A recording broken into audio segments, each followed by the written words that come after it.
क्या भगवान की मूर्ति खरीदते समय मोल भाव करने से लगता है पाप?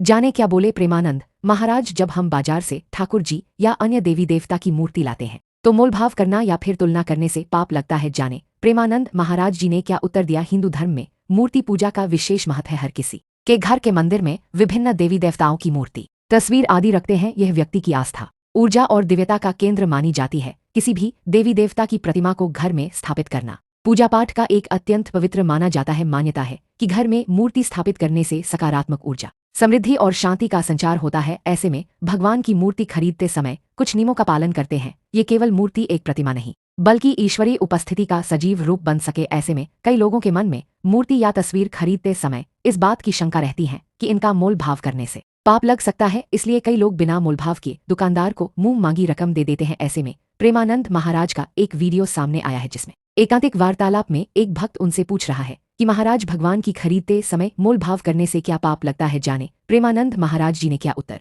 दिया। प्रेमानंद महाराज जी से एकांतिक वार्तालाप में एक व्यक्ति ने पूछा कि क्या ठाकुर जी का श्री विग्रह लेते समय क्या उनका मोल भाव करना या फिर बहुत से मूर्तियों में से चयन करना, उनकी सुंदरता की तुलना करने से क्या अपराध होता है। इस बात का जवाब देते हुए महाराज कहते हैं कि उस समय चयन करना अपराध नहीं होता है, लेकिन जब आप अपने घर में इन्हें स्थापित कर लेते हैं और उनकी सेवा करने लगते हैं तो कभी भी दूसरे ठाकुर जी या अन्य मूर्ति से तुलना नहीं करना चाहिए। जब तक सेवा में विराजमान नहीं करते हैं तो आप आसानी से मोलभाव करने के साथ चयन कर सकते हैं। इससे किसी भी प्रकार का अपराध नहीं होता है। प्रेमानंद महाराज ने मूर्ति को लेकर मोलभाव वाली बात को लेकर कहा कि हमें नहीं करना चाहिए। ये पैसे हमें भेंट के तौर पर देने चाहिए। अगर किसी मूर्ति की कीमत 45,000 है तो उससे आप याचना कर सकते हैं कि मेरे पास 40,000 रुपए है तो हो सके तो आप इतने पैसे में दे दें। अगर वो नहीं दे रहा है तो आपके पास जब 5,000 हो जाए तो आप उसे ले सकते हैं। ठाकुर जी में मोलभाव नहीं करना चाहिए, उनका न्योछावर करना चाहिए। प्रेमानंद महाराज से आगे पूछते हैं कि ऐसे तो वह भगवान का अनुचित मूल्य लगा सकते हैं। ऐसे में